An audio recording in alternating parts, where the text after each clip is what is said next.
Hey guys, welcome back to the channel. If you are new here, my name is Emma and in today's video I'm going to be showing you my take on the IKEA DIY wall hanger that I found in one of my recent shop with me videos that I did at IKEA. When I saw this at IKEA, I absolutely loved the idea and I knew that I just had to give it a try. I have a lot of blank walls happening in my house right now, so I thought this would be a really good way to really cover a big wall really quickly and really cheaply. Now, I'm sure there are many other better ways to do all of the things that I'm doing in this video, so please don't hate on me. I'm just having a go. I'm certainly not the world's most crafty person and I'm definitely not an expert. I'm actually not really an expert in like anything at all in my life, unfortunately, but I'm definitely not an expert in DIY crafty stuff. But this video is just to show you what I did, how I did it, and basically so that you know if I can do it, you can do it too. And this is how I did it. Let's get into it. So you only really need a few ingredients for this DIY, which is one of the reasons I think it appeals to me so much. Quick side note, if you are wondering why I'm wearing a mask in my house, Benny has COVID, so I'm trying my best not to get it too. So you're going to need to get 2 of these Sort So indoor rugs from IKEA. These are only $7 each, so that's $14 for both of these. They're fairly thick and nicely textured, and this neutral colour makes it perfect for some wall art. Now, this isn't actually the fabric I wanted or the one they used in the IKEA showroom, but I couldn't get the dark grey in the Aina fabric in my store, so I went with a different fabric in the same dark grey colour. I thought the contrast of the colour was probably more important than the actual fabric itself, but it all depends on the look you're going for. I honestly probably would have preferred the Aina dark grey fabric, but sometimes you gotta work with what's available. Now, I bought these brackets from Bunnings because the ones that I planned on buying from IKEA were out of stock when I went to get them.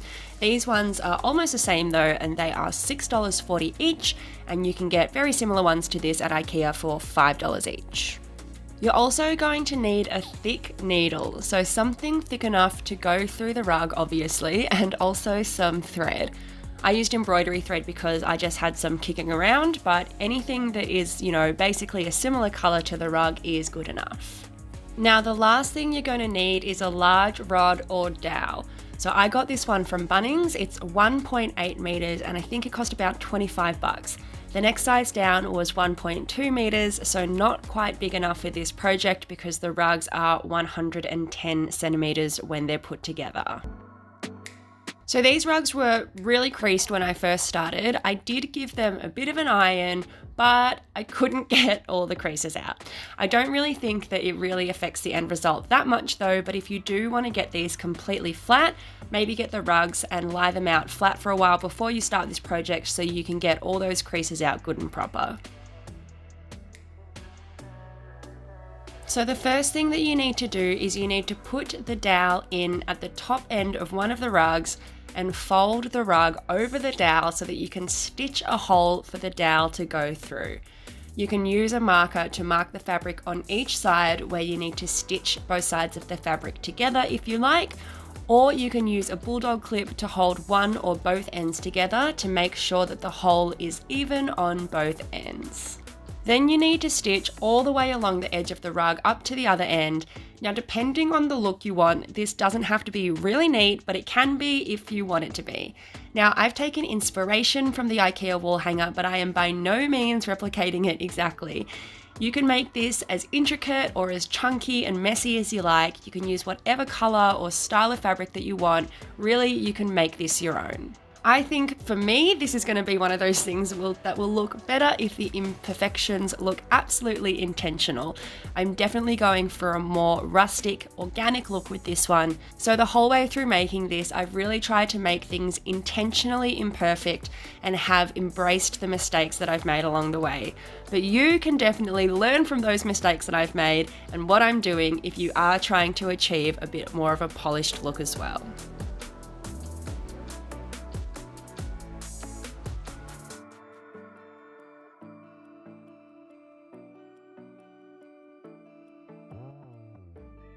So this is what it looks like on the other side, and this is a pretty snug fit for this dowel on this one. Make sure to check that the dowel fits in the hole that you've made after you've done a couple of stitches so that you know that it's going to be big enough before hooking in with the rest of the stitching. So doing this a second time, I'm trying to waste less thread than I did the first time, and I'm certainly no expert at sewing, but I found that if you measure enough thread for the whole length of the thing that you're sewing, and then add half that length again, you should have enough thread, and that seemed to work for me without too much thread wastage as well. Sewers out there, if you have an actual tip for figuring this out, please let me know down in the comments. Now, when measuring up the second rug, I tried to make sure that the ends were even, but this did make the rug fit around the dowel a bit differently. But I figured that it's ultimately more important that the ends are even, so make sure that you check this before stitching the rug, even if it means that the top is maybe a little less fitted around the dowel on the second rug.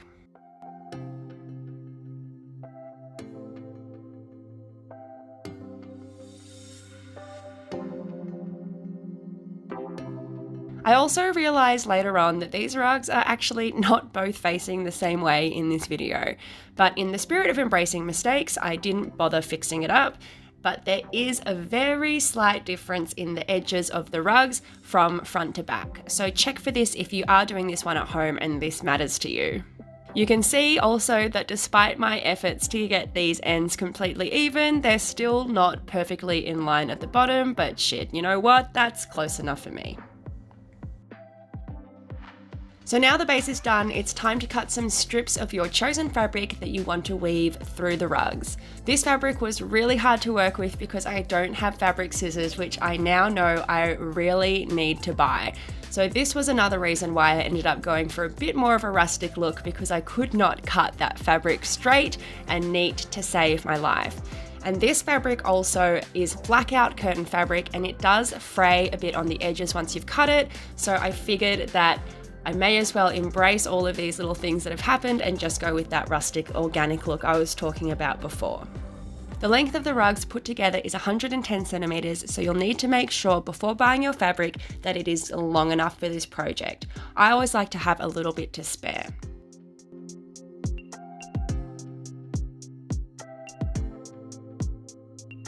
Now it's time to cut some holes.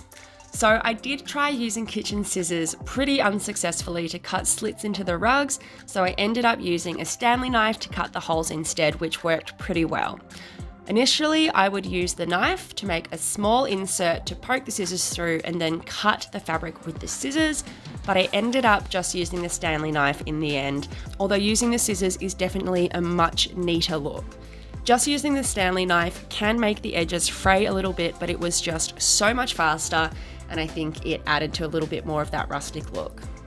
I also realised that I accidentally cut the holes vertically and not horizontally into the rug when I first started the first line, and this creates a little bit more of an oval shape for the fabric strip rather than that rectangular shape.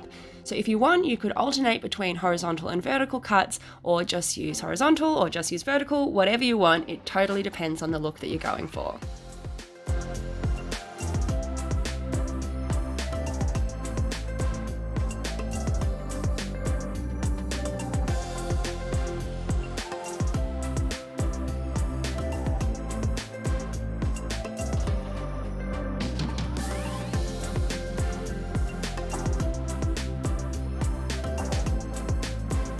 For the second line, I wanted to experiment a little bit with the fabric strips of different thicknesses to see what it would look like if I made this one quite a bit thicker than the first one.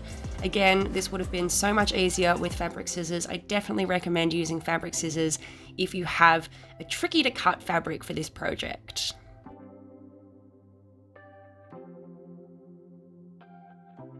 Now, please be careful when using the Stanley knife. I accidentally cut a huge hole, probably because I'm using the world's shittest Stanley knife and I'm trying very, very hard not to cut the wood floor, and I'm probably trying to do this a little bit too quickly.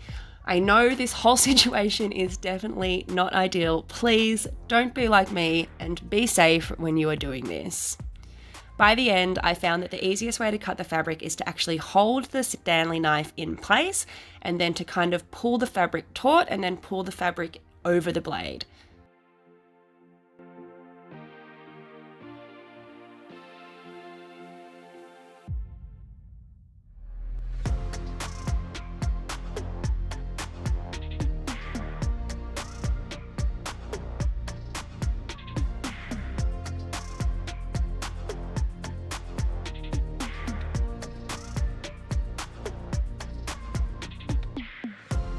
So guys, I did this 6 times in total. I tried to make it look really organic because I had to use this weird fabric to get the color I wanted. There are all these little black stringy bits coming off, which I think actually luckily kind of works with this look, but I'm cutting off all of these really, really long ones because they look a little bit weird. And then I'm just going over the whole thing with a super handy lint roller to pick up all of those little black stringers, and it already looks so much better with all those little black hairs off.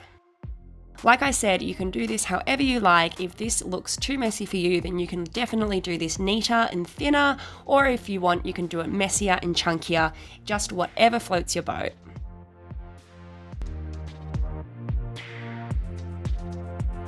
So this is what it looks like, all finished and ready to go on the rack. I was really pleased with the way that it turned out in the end. I've totally embraced the mistakes, and I think that this is going to look really good up on the wall.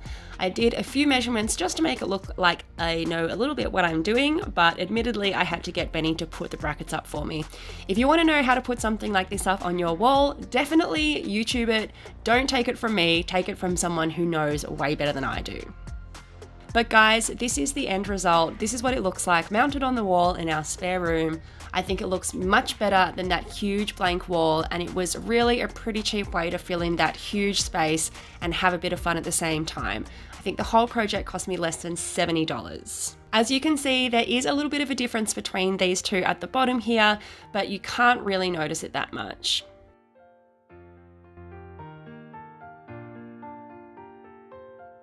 Around the back, I tucked in all of those loose bits of fabric that were hanging down from each of the strips into the little loops on the back.